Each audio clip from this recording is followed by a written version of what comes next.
Carolina chose Hubert Davis over Wes Miller to be their new men's basketball coach. How's that working out? We're going to look at it. Plus, I've got updates on Carolina football's grad transfers from spring football practice, and I woke up to a Dickie V miracle today. We're going to get into all of that on today's edition of Locked On Tar Heels.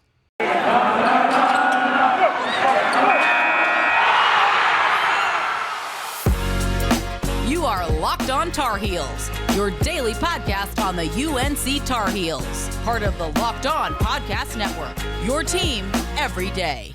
Hey there, it's Thursday, March 3rd, 2022. Welcome into the Locked On Tar Heels podcast.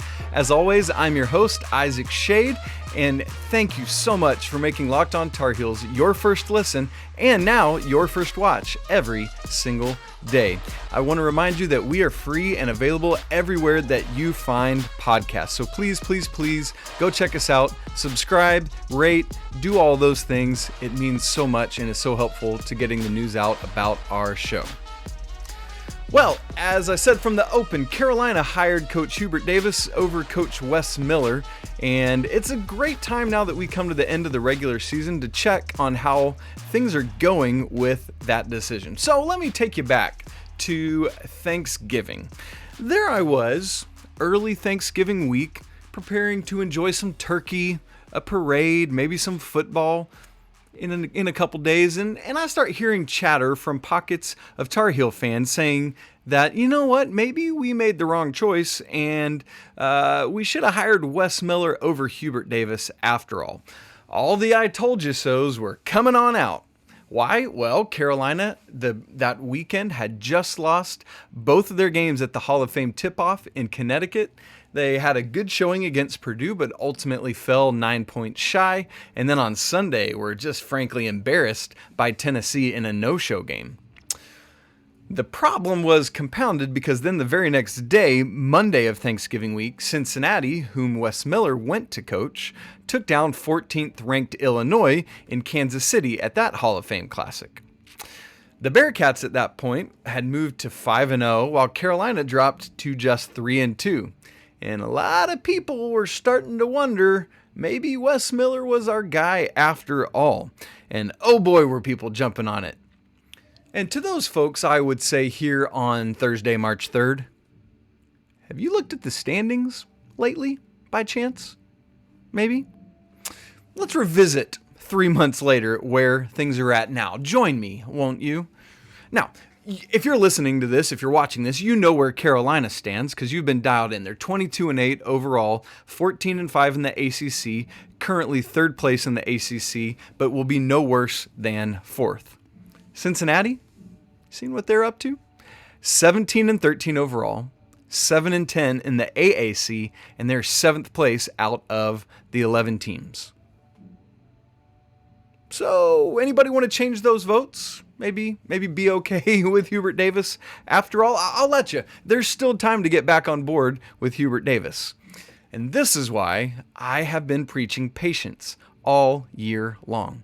Things don't always start out great, but if you remember any Roy Williams teams, you know that things are often spotty in November and December, but by March, they're rounding into form. Now, there's no guarantees that Hubert Davis was going to be the same type of coach, but you see it playing out. Now, is Coach Davis setting the world on fire? Is Carolina setting the world on fire? By no means, right? They are at an upper tier in the ACC team in a down ACC year. But is Coach Davis having an incredibly solid first year? I would say absolutely. It's been magnified because several of the losses have been blowouts, sure.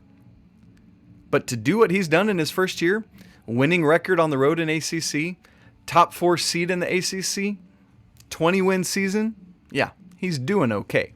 Now, there is an argument to be made that perhaps Wes Miller doesn't have the same type of talent at Cincinnati, and that if he had the talent that Coach Davis has, he could do the same thing. Sure, maybe so, but all we can do is look at the results right here in front of us.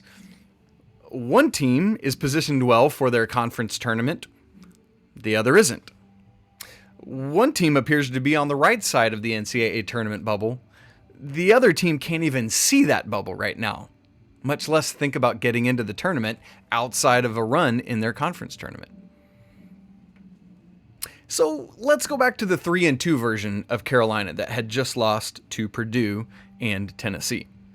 Or maybe even just after they got blown out by Kentucky. If I told you then that Carolina at worst would finish 4th in the ACC, would you take that result? Especially contrasted with what I just said that Cincinnati's done this year. Absolutely, you would take that every day, right? We've talked about this before, but when you compare what Coach Davis has done to the first year of Coach Williams, the first year of Coach Smith, is right in line, doing great with where those Hall of Famers were. Now, please hear my heart in this. This conversation is not a Wes Miller takedown. I think that Wes Miller is a phenomenal coach. I believe in Wes Miller. I think he does a great job. And if the moment comes, I think he would be a great head coach at the University of North Carolina. Absolutely. At the right time, which was not now. That time is not yet. Part of our problem as watchers, as fans, is that in this world of instant gratification that we see, and right now on and on and on, we have to continue to let things unfold. Why does everything have to be right now, right away? People have to grow and develop. That's true for all of us in any profession, right? For example, I've been hosting this podcast for 4 weeks now. I'm learning and growing every day. And if people judged me based on where I started, 5 shows in, just like Carolina was 3-2, 5 games in, probably never come back and listen. But hopefully I'm slowly growing and getting better, and you're enjoying listening and being part of all these conversations. And also just a reminder that while Coach Davis did bring in a couple of his own transfers in Justin McCoy, in Brady Manek, and Dawson Garcia, of his selection, a lot of the nucleus of this team that he's working with is the core of last year's team that went 18-11 under a Hall of Fame coach. And with all due respect to Coach Williams, right? We're never bashing him and all the talented young men on that team and on this one. Let's also give Coach Davis the benefit of waiting a year or two to really get his guys, his system, before we pass judgment so quickly. Because think about the transition from the way Coach Williams' teams played to the way that Coach Davis's teams played. Sure, there are some similarities, but it's a whole different crop of talented young basketball players that you need to do what Coach Davis is doing. So, Hubert Davis, great man. Seems like he's going to be a great head basketball coach. Wes Miller, great man, already is a great and accomplished head basketball coach. But with the benefit of recent hindsight, can we all acknowledge together how the Wes Miller please I told you so's were a little bit premature in November? But the question now is this: how do we apply that same level of patience in other areas of life as we go forward? How do we stop ourselves from rushing to judgment, whether it's in cases of how well a coach or a player does, or even in our own life, when the results aren't even fully in yet, when there's a small sample size? Anything can be true in a small sample size. Now, hand up, I have made some of these exact same judgmental issues in my personal life. Maybe I met somebody that just rubbed me the wrong way, and then they turned out to be one of my best friends in the whole world because I let the process unfold. And that is what it's all about, is process. I've had to learn how to have grace for myself and grace for others, quite frankly. Maybe all things considered, we could all afford that same courtesy to Coach Davis, who has, quite frankly, managed his first head coaching season with great aplomb, given everything that a head coach in 2022 has to deal with, from NIL to COVID to transfer portal stuff, one-time transfer rule. I think Hubert Davis has done a pretty great job, and I'm thankful that he's the head basketball coach at the University of North Carolina. Well, spring football practice is underway. They have another shorts practice is happening today, but even from day one, we've already learned some things from Coach Brown. One of those is an update on the transfers from the grad transfer portal, and so we'll talk about that in just a moment. But first, let me tell you about RunYourPool. March Madness is less than 2 weeks away, and that means you need to start thinking now about where you're going to be running your brackets this year. Are you going for the usual, or are you going to look for the best? We've done our homework here at Locked On, and we're doing our brackets this year with RunYourPool.com. Along with all the standard brackets, Run Your Pool offers several other varieties like survivor pools. Great options, a lot of fun if you don't want to do just the normal thing. All sorts of scoring, editing possibilities, more intel to help you make informed decisions. All sorts of things that you won't find at places like ESPN or CBS. Plus, they offer great customer support, custom branding, and one of the easiest setups I've ever dealt with in setting up a bracket. Clearly, we believe in Run Your Pool because, like I said, we here at Locked On are running our pools with Run Your Pool this year. In fact, we're going to have a Locked On pool, or a pool just for Locked On Tar Heels. You can find the link to join that pool right in the show description notes. And if you'd like to play against the greater Locked On community for a chance at winning a cash prize, you can join us at runyourpool.com/lockedon. And while you're there, create your own pool for your family and friends. You can enter code PUREMADNESS at checkout for $10 off your custom pool. All the rules and understandings will be explained there. That's runyourpool.com/lockedon for your chance to win a cash prize. Look forward to seeing you and beating you there.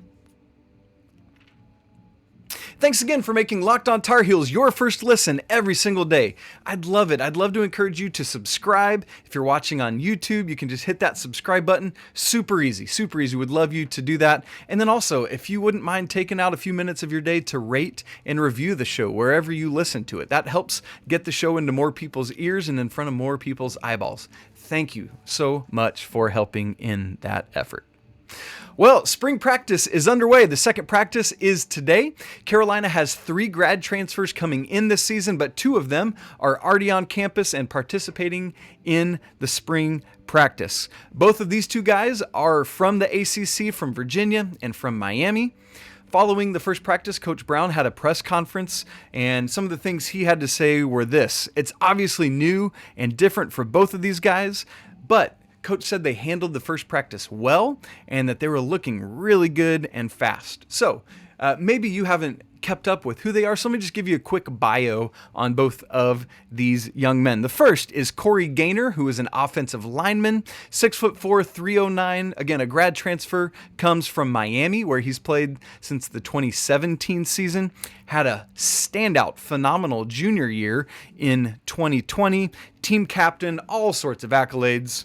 But unfortunately, this past season, his senior year, 2021, played 3 games and then had a season-ending injury.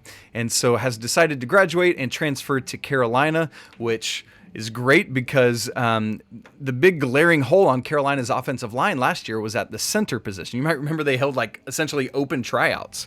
And guess what position Gaynor chiefly plays for Miami? Center. That's right. He's also played some guard in his career, but his main position has been center. Yay! The other grad transfer already on campus is Noah Taylor. He plays the jack position, which is essentially a hybrid between a D end and an outside linebacker. Say more about that in a little bit. He's 6'5", 235 pounds, played 4 seasons at Virginia. And so essentially that jack player is a prototypical pass rusher, but who is also expected to drop back into coverage when the situation calls for it. Keep in mind, as I said, there are 3 grad transfers in total. The other is another offensive lineman who will be coming in June after he graduates from Harvard, of all places. That is Spencer Rolland. And so he will have 2 years of eligibility when he comes. And this dude is smart. Obviously, because he went to Harvard, but even for Harvard, he's smart. Made the academic All-Ivy team, has all sorts of great academic accomplishments, and so Carolina's getting a smart dude when Mr. Spencer Rolland comes to town. So as I said, he'll graduate from Harvard this spring and come to Chapel Hill in June. But right now, today, we're going to focus on Corey and Noah. And so great to learn about their bio a little bit, but what do they bring to a team going through transition? Well, for Corey Gaynor, he, according to Coach Brown, is an aggressive vocal leader. He said that so far he and returnee Brian Anderson have been the best leaders and most vocal in the offensive lineman room, which As you know, we talked about yesterday, the offensive line coach the new one isn't in yet, and so they need this internal leadership, and that's what Corey Gaynor is bringing. And you need that when you have both a coaching change and young freshmen to help coach up. What about Noah Taylor? Well, Coach Brown says that he is not quite as vocal or loud as Corey, but looks really good on the field and is one of those players who's essentially going to let his play speak for itself. And that helps when you've got someone like Cedric Gray, who is going to be that vocal leader on the defense. We'll talk more about him in an upcoming show. As we said, he plays this jack position, and Coach Brown has said he is a quick pass rusher, Noah Taylor is, with the ability to drop back into coverage, and so should provide a great kind of hybrid player out on the edge. Now, what do we learn for these grad transfers from the Ty Chandler experience last season, who was Carolina's running back? Well, Coach Brown says that Ty Chandler wasn't able to get comfortable enough fast enough. And so this year, he's pressing his coaches to be more demanding in the spring, getting these guys looped in to the system. And he says, listen, Ty Chandler ended up becoming a captain for us last year. So don't think to you three eventually grad transfers that there's not a space in leadership for you here. There absolutely is. And so step up and lead. So what is it ultimately that these guys bring as grad transfers? Well, Coach Brown listed off 3 things. Number 1, confidence. Number 2, knowledge. And number 3, a world of experience was his phrase. And those 3 things combined bring leadership to the table, no matter whether you are a vocal leader like Gaynor or more of a leader by example like Taylor is. And so the nice thing is these leadership decisions aren't going to be voted upon by the players until right before the first game. And so both of these guys have lots of time to work in their influence as experienced guys with maturity, more reps, and all of these. And specifically, when you think about Taylor, this defense is brand new coaches and Gene Chizik. And so while I said Cedric Gray will likely step into Jeremiah Gemmel's more vocal leadership role, how will Taylor's play and experience help do that? The offense needs a leader, right? Sam Howell is gone. You've got new quarterbacks. Who can step in and be that vocal leader? Well, it sounds like absolutely Gaynor can do that. You know, a lot of times it is the quarterback as the vocal leader of the team. But how can Gaynor, who was a captain at Miami, could he be monumental in leading and guiding the offense this year? So both of these grad transfers on opposite sides of the ball have a very pivotal role to play. So how does all this equate to success on the field, right? Because ultimately, aside from graduating, teaching these guys how to be good, solid young men contributing to society, in terms of the actual games, the wins and losses are what actually matter. So how does this leadership, this experience, translate to the field? Because that's what it's ultimately about. How do you grow? How do you separate yourself as a team? In Coach Brown's press conference on Tuesday, he talked about, hey, you want to work hard? That's what's going to separate you? No, everyone's working hard. You want to get into the weight room and get stronger? That's going to separate you? No, everybody is working their butt off to get stronger. Same with eating and nutrition and all the other health. So how is it, Coach Brown asked, that you separate yourself? It's the little things. This is what sets you apart and puts you in position to win, because you probably can't outwork other teams because everyone's doing everything they can to work. You probably can't get, again, stronger because everyone's doing that. So what are these little things we can do to separate ourselves from the teams that work just as hard as us? Well, a great place to start is with grad transfers who have a lot of experience. Well, yesterday on the pod, we talked about the ACC Player of the Year race, about Armando Bacot, Alondis Williams, Paolo Banchero, and boy, oh boy, did I get a shock today when I opened my computer, started looking at the sports world, what's gone on since I went to bed, and it was a college basketball miracle, baby. I'll tell you all about it in just a second, but first, let me tell you about BetOnline. Football might be over for the season, but basketball is in full swing. The NBA, as you know, is back from All-Star break. Selection Sunday is coming very close, less than 2 weeks away. The regular season's winding down. And so from all the latest odds, totals, and player performance props to where the next fired coach is going to land, BetOnline.net is the #1 spot for all your sports betting needs, plus game scores, podcasts, and all the latest news. And it's not just basketball. BetOnline.net's College World Series props are out.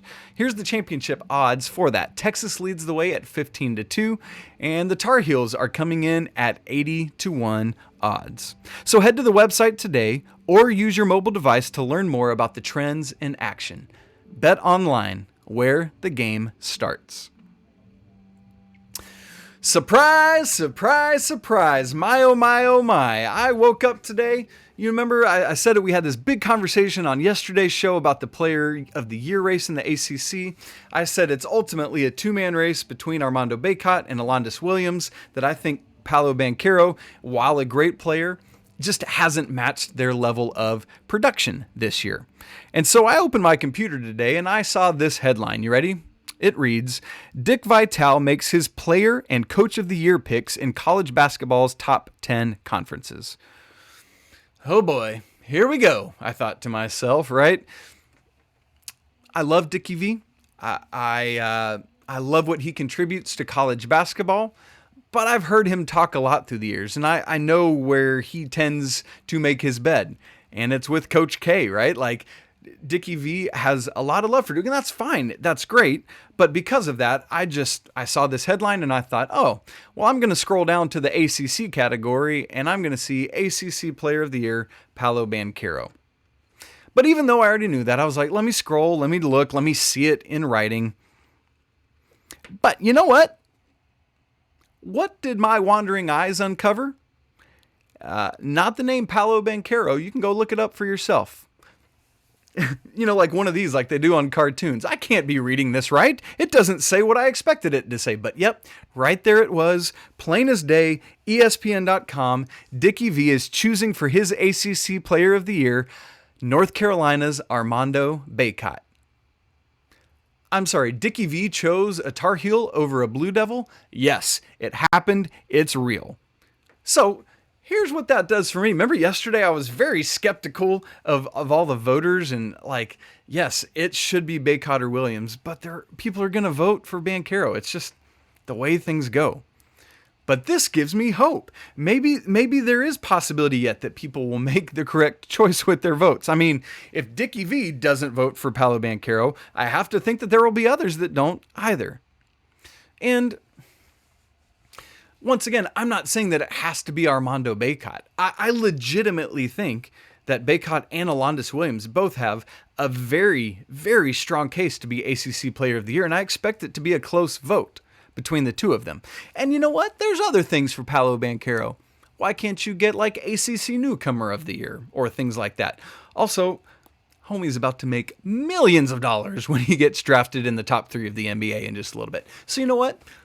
Why can't Armando Bacot be the Player of the Year? Get a jersey up in the rafters, because that's one of the requirements for doing that, just like Justin Jackson did back in 2016-17 when he was the ACC Player of the Year.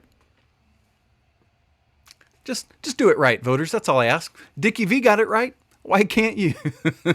So, all 3 of these guys, Banchero, Williams, Bacot, they each have played 19 games in the ACC, so that means each of them has one more game upcoming to really put a rubber stamp on their candidacy for ACC Player of the Year. Of course, with Bacot and Banchero, that's going to be in a head-to-head style. Hopefully not with Bacot trying to guard Banchero again. We're going to talk about that on Friday's show about a preview of Duke and North Carolina, but that did not go so well last time around. But these guys are going to be matching up on Saturday at Hansbrough Indoor Stadium. Yeah, you heard me. That's what I called it. And then, of course, Alondes Williams will have his game as well to try to cement his role as ACC Player of the Year. Excited to see how these voting things turn out and where voters go, but we're going to find out soon enough. Well, that's it for today's episode of Locked on Tar Heels. Please, please, please go subscribe to the show wherever you listen or watch. That could be YouTube, Apple, Spotify, anywhere.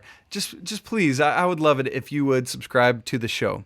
If you want to follow us on social media, you can follow the show at Locked On Heels. If you'd like to follow me on Twitter, you can do so at Isaac Schade. You can see how to spell it right here. It's weird. Isaac, just like it is in the Bible, right? Go look it up in the Bible. That's how you spell it. And then Schade, Schade. It's a German word. It means what a pity. It's such is my lot in life. If you'd like to talk more about the show or talk to me about anything related to sports at all, you can email the show lockedontarheels@gmail.com. And if you like what you're hearing or watching, I'd love it if you would go share the show with somebody. Maybe just over the course of the next couple days, just talk to one person about the show and say, hey, I've got this great new Tar Heels podcast I'm listening or watching. Think you might be interested in checking it out as well.